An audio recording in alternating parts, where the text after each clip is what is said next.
Maniga Kaniga Samadhi Chow Tamma Bido Satin Piotobare Saruya Temu, Letuya Temu, Saruya Letu Pounce Bido Yareka. A date polare Ayuma, Takana, Segli Ayumdema, say, Chaffer. Second night, Charmsy Venerable, Gema Sajani. Shukwe Iowa, a million shipping mellow. Say Chadet, the Maria of Tatare. I was such a needed the Maria of Tatare. Yesterday, Sayadaw started to speak about Kanika Samadhi, momentary concentration. In terms of the theory, says is one way, the practice is another. And when you combine these two, this is the samadhi which falls time and again on every newly arising object, every second without a break.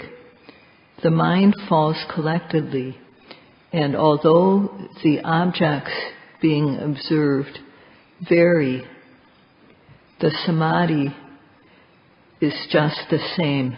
It's seamless. The samadhi, the collectedness falling on the object. And when this samadhi is continuous, then like the samadhi of absorption, apana samadhi, it can control the nivaranas, the dhammas which disturb the mind, so that the mind is calm and peaceful. For practicing yogis, too, it's just like that.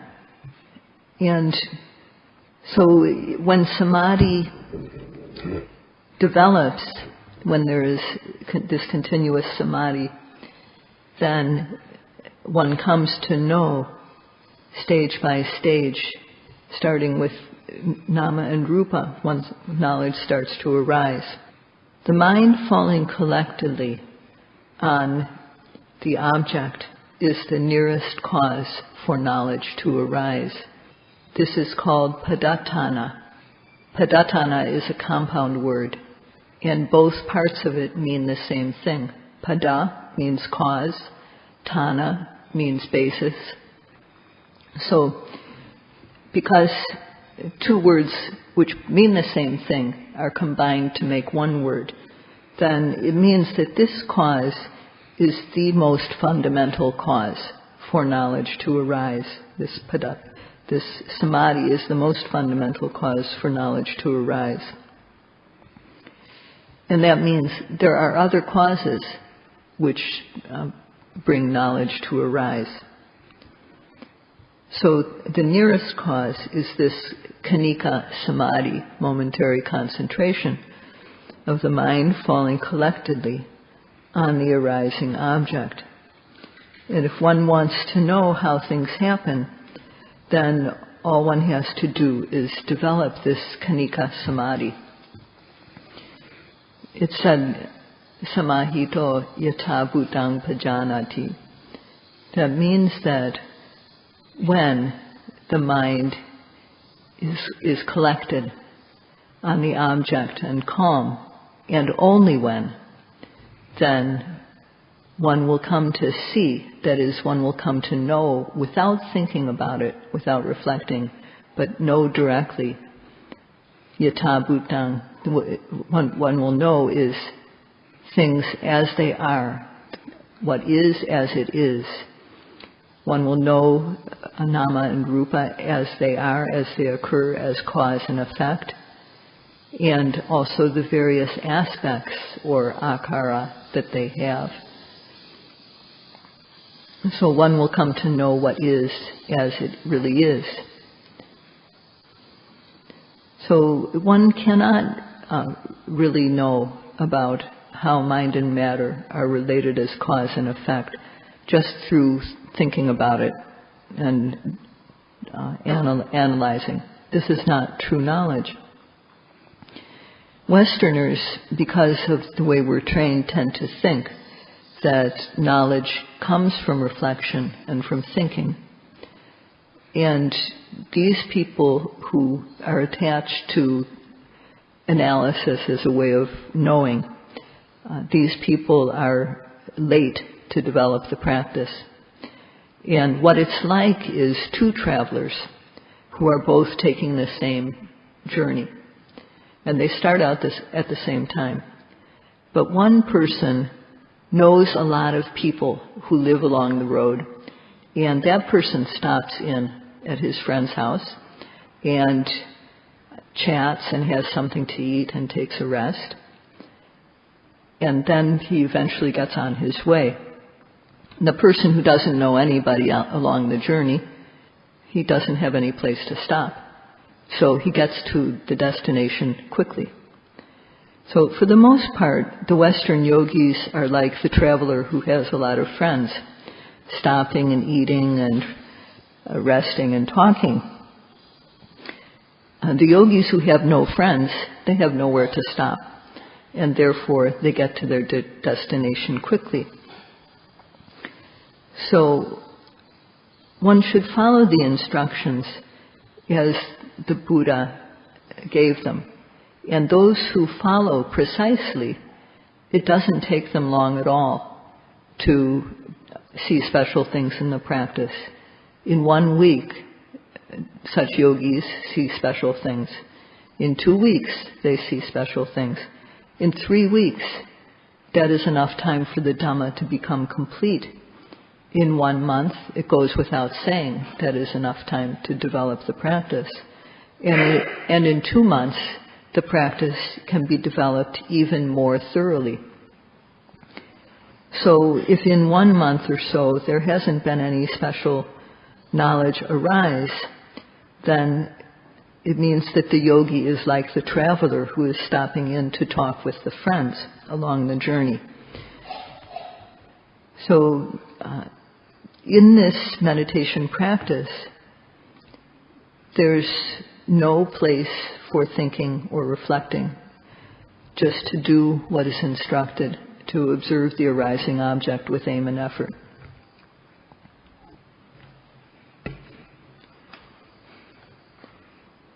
So one way of understanding the cause of knowledge arising is that samadhi, concentration, is the closest cause. But it's also said that the 4 satipatthanas are the nearest cause for knowledge to arise. And what is meant by here, the 4 kinds of satipatthana, is that every time kaya arises, every time matter arises in one's being, to observe this with steadfast observation, repeated observation, that is kaya-nupassana satipatthana. Every time a feeling, good or bad, arises, to observe this steadfastly, that is vedana-nupassana satipatthana. Every time consciousness of various forms, various types of thinking and so on arise, to observe this steadfastly with chitta-nupassana satipatthana. The various types of actions, processes, or dhammas that arise, to observe them when they arise. This is dhammanupassana satipatthana, the steadfast repeated observation. Or another way to look at it is to observe the presently arising object in one's body every time, steadfastly. So this practice of satipatthana is the cause, the preceding satipatthana, the preceding moment of steadfast observation, is the cause for the samadhi, concentration, which follows it. So this is another way of looking at the cause for samadhi. Satipatthana is none other than anupassana, repeated steadfast observation of every arising object. Only if effort is made to observe the arising object, will satipatthana occur, will anupassana occur. This is, the word satipatthana indicates that this steadfastly, firmly established sati, there has to be a lot of it. So this, only if there is a lot of sati will anupassana occur, this repeated steadfast observation. Samadhi follows when there is sati. And then, following on samadhi, there will be knowing. One knows correctly, distinctly for oneself. One knows correctly and distinctly, completely, and by oneself. One knows correctly, completely, in a special way, by oneself. So this type of knowledge, if this is happening, then if satipatthana is occurring, then it is the cause for knowledge, this type of knowledge, to arise. So if one wants knowledge to arise, then, first of all, one has to make the momentary concentration good by observing every arising object. Or to use the method of satipatthana, to observe every arising object without any misses. So these are the ways to develop knowledge. There are despicable physical, verbal, and mental behaviors within our being, despicable or gross and disgusting. On a gross level, on a medium level, and on a subtle level. On a gross level, when greed, hatred, and delusion occur, on a gross level, they are very coarse. And when these qualities occur in the mind, also, they are coarse, they're wild. And on a refined level, when one can't control the mind, and these rise up, too, they are gross and disgusting. So it is very important to eliminate the gross, medium, and refined behaviors which are disgusting. It's very important to be what could be called cultured or civilized. And in Pali, this is called sasana sampatti, to fulfill the teachings and become civilized. So one can't, if one doesn't do anything at all, then there won't be this fulfillment of the sasana, of becoming civilized. Instead, you'll have a breaking down of this, the sasana vipatti.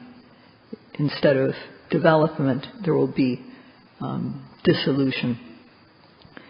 So to the extent that one practices, one develops culture and civilization in oneself, because one can keep sila, one can contain one's physical and verbal behavior so that they are free of fault, free of blame. And when the noting is good, then the defiled mind doesn't arise at all. These defilements can't enter the mind. So this cultivated mind or civilized mind is called sasana. And when knowledge arises, the very seeds of this disgusting behavior of lobha, dosa, and moha, these are destroyed. And when knowledge arises, and then later on one remembers the object, only knowledge arises. For example, no matter how beautiful the object, there won't be any greed that arises when one has noted it with knowledge no matter how despicable the object is, one won't ever again see it in the wrong way. If one notes it as soon as it arises, one will know how it is not permanent, how it is suffering, and how it is an empty process. And at that moment, all three levels of kilesas will be eliminated, these defilements. So, for us to remove the gross, medium, and refined levels of defilement and to become truly civilized, the first cause is sadhukang savana, to listen with respect. If one wants to be civilized and cultured, then one has to listen respectfully. It's not right to just listen thinking, I know this already. So this is not respectful listening. So one has to consider for oneself if this factor is complete or not. And then, having listened respectfully, if one knows the method, one has to actually apply it with respect and care, sadhukang manasikara.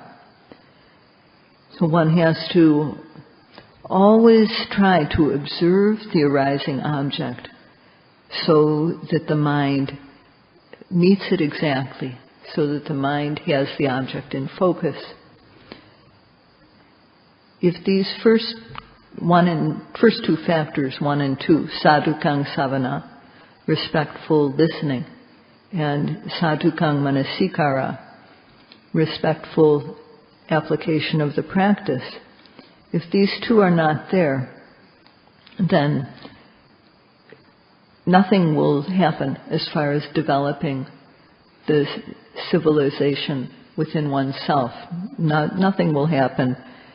Instead, however one was initially, it will be unchanged. If one is a human being, one should be cultured and civilized. So if one understands this, then one should accept what is being said. It's good to become civilized.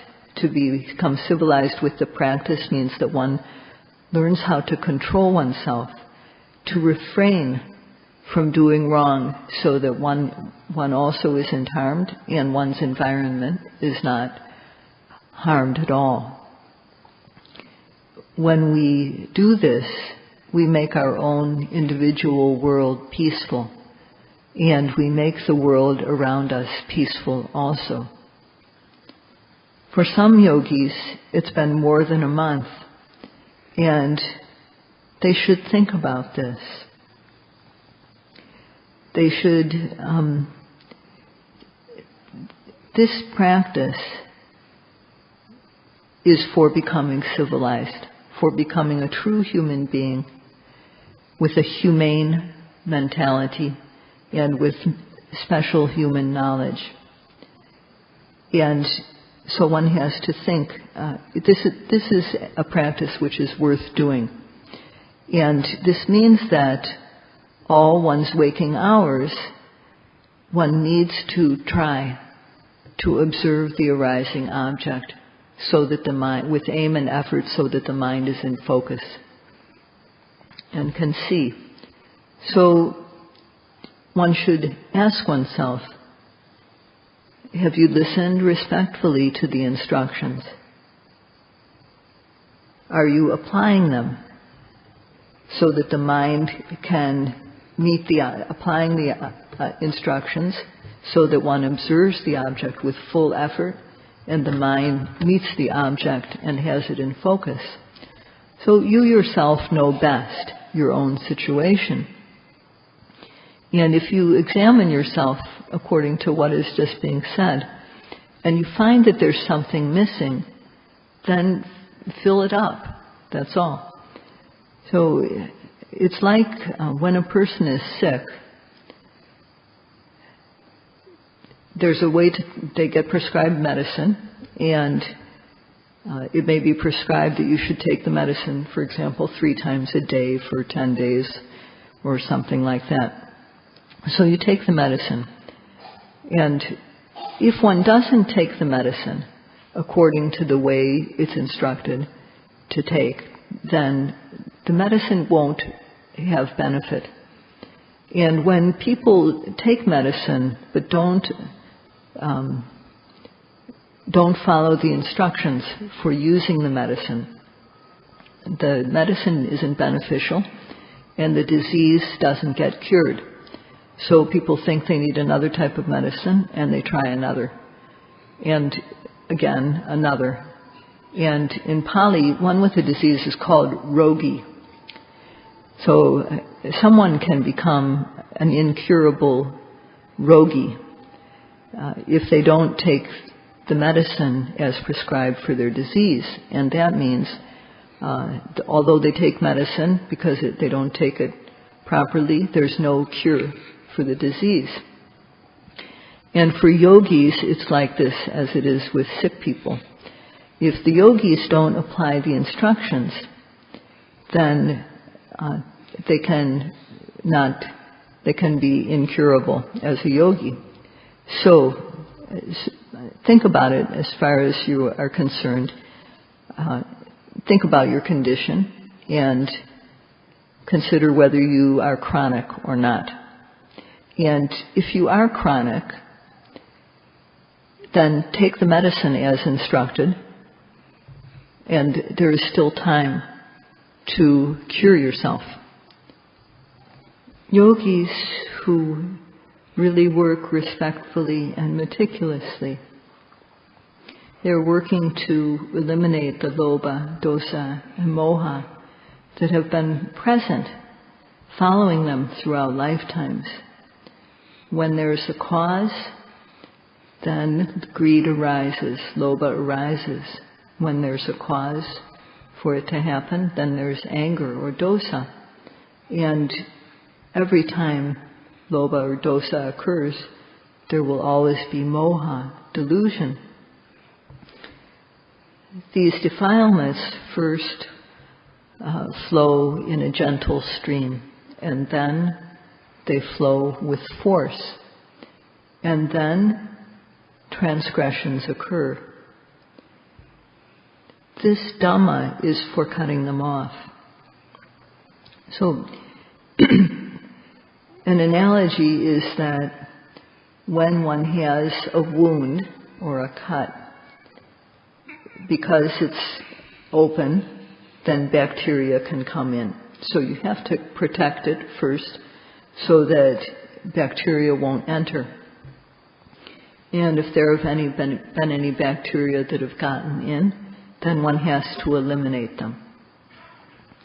And if one doesn't eliminate bacteria that have gotten into one's bloodstream, then one can die.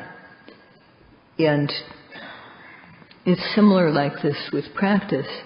One has to do prevention. There has to be protection so that the bacteria doesn't enter. And then one also has to work to, if there has been a bacteria that has gotten in, then one has to clean it, eliminate it. And in terms of medicine, a wound has to be treated in that way too. That one does this as the doctor instructs, so keeps the wound covered so that, in some cases, covered so that it doesn't get infected. And if infection develops, one has to take a medicine to eliminate that. So for yogis, yogis can eliminate the disease of the defilements if they take the medicine that the doctor, the Buddha, prescribed. So this medicine has to be taken so that it circulates throughout one's body. It has to circulate well throughout the body so that no bacteria, that means that as it circulates through the body, any bacteria that were remaining in one's system are getting eliminated by having the medicine circulate throughout one's body. And as it is for physical things, it is also the same for the mind. Among the yogis who have come here to practice, there are some who have been here for some time, but they are not able to say anything at all about about the way in which concentration arises, about the way in which knowledge arises. They can't report about this type of thing time and again. And these yogis have become chronic. They're not going to die, but they also can't get cured. Their illness is chronic. And that means that, yes, they're practicing, but they're not going anywhere. And they're not going to realize the Dhamma at going along in that way. So no matter if you change the teacher, no matter if you change the method, it's not going to make any difference. The yogi is still going to be chronic. So Sayadaw urges you to have some pride and do not let yourself be chronic. So for yogis who are practicing respectfully, they are developing purity of mind, citta visuddhi. And through that, there is the knowledge of nama and rupa, mind and matter, and one comes to know how these are related as cause and effect. And further, one comes to know how they are not permanent, how they arise and pass away. And with this, vipassana knowledge starts to arise. It begins. And when one continues to practice, then one sees how very, very quickly these mind and matter related as cause and effect arise and pass away very, very quickly. The old always being replaced by the new time and again. And at this stage, one experiences, one sees lights. There's light, one feels piti, joy. There's no boredom as before in the practice. There's joyous interest, rapture. And there's passaddhi, tranquility, is very peaceful and cool. And then sukha, one feels happy, one feels good. So with all these qualities, the yogi is satisfied, feels happy and satisfied with the practice. And as one continues to practice, piti and sukha, this joyous interest or rapture, and sukha, happiness, these gradually fade until they become very weak. And there's no joy the way there was before. There's no happiness. And because the joy and happiness have faded, then the samadhi becomes stronger. And when the qualities of virya, sati, and samadhi, effort, mindfulness, and concentration have momentum, so that the mind falls very collectedly on the object, then there's no partiality in the mind. The mind doesn't get pulled one way or the other by likes and dislikes. So the mind has this quality of equanimity, impartiality. And at this time, there are the two factors of the mature state of udyabbiya jnana, seeing the fast arising and passing away at a mature level. And these two factors are samadhi and upekkha, concentration and equanimity. And this is what Sayadaw has intended to speak about tonight, but he had some other things to say first. At the immature stage of Uddiyabhya Jnana, the early stage of seeing the fast arising and passing away, there are the qualities of piti, joyous interest or rapture, and sukha, happiness. And these are good, but they're a bit active, they're a bit unsettling.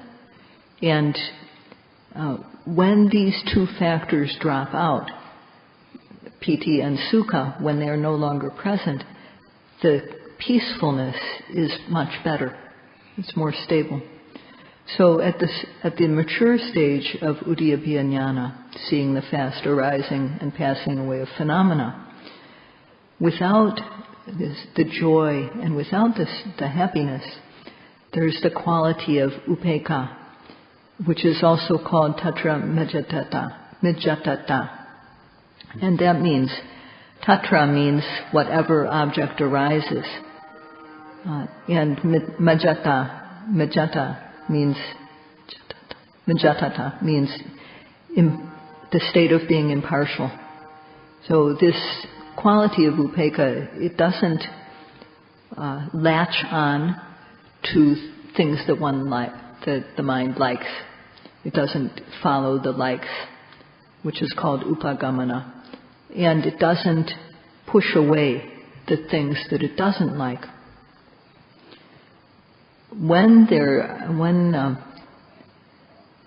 Without upekkha, then the mind tends to go for things that it likes. This is anurodha. And when there are dislikes, it tends to oppose them. This is virodha. So at this stage, the mind doesn't go either way. It stays exactly in the middle and doesn't go to it's impartial. And what it's like is driving a chariot or a carriage with a team of two well-matched horses. And this is the start of upekkha, equanimity. At the start of the practice, one has to apply effort, and there's no relief from having to apply effort. One always has to make concerted effort, and every newly arising object is the same. One has to keep on applying one's effort to observe. So there's no relief from this. And then, so one has to understand the method, understand the benefits of the practice, and understanding that faith arises. And because of faith that these benefits can be gained, then one wants to gain them. And this is chanda, or zeal. And due to this, one begins the practice. And so one has to apply effort in order to develop sati and develop samadhi. And then one gains some skill and is able to observe comfortably, and one feels happy and peaceful because one's work is succeeding. And at that time then, as one continues, one has no worries. One's situation is stable and peaceful.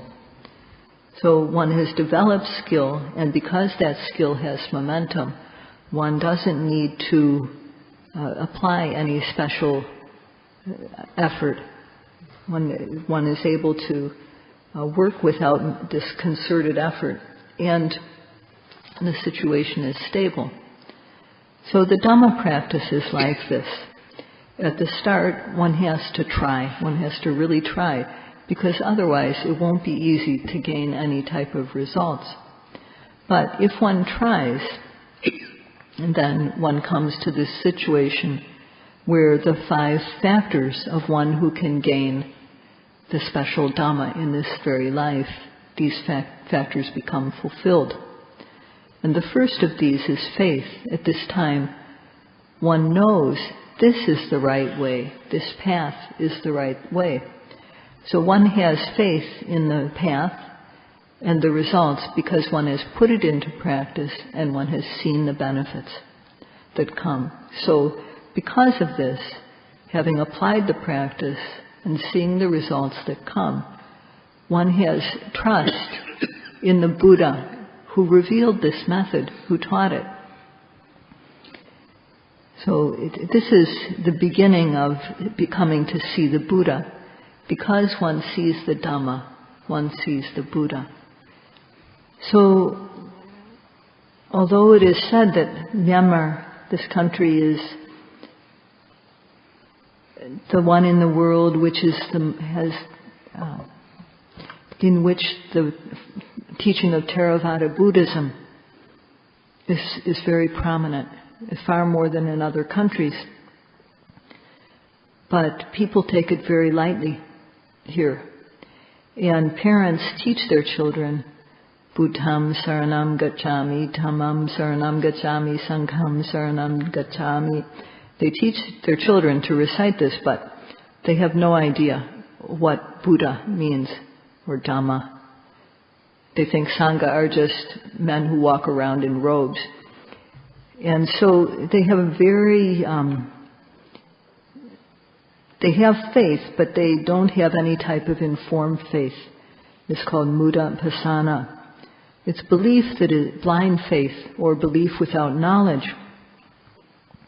And when people don't practice, this is all that people have. This is the only type of faith that exists.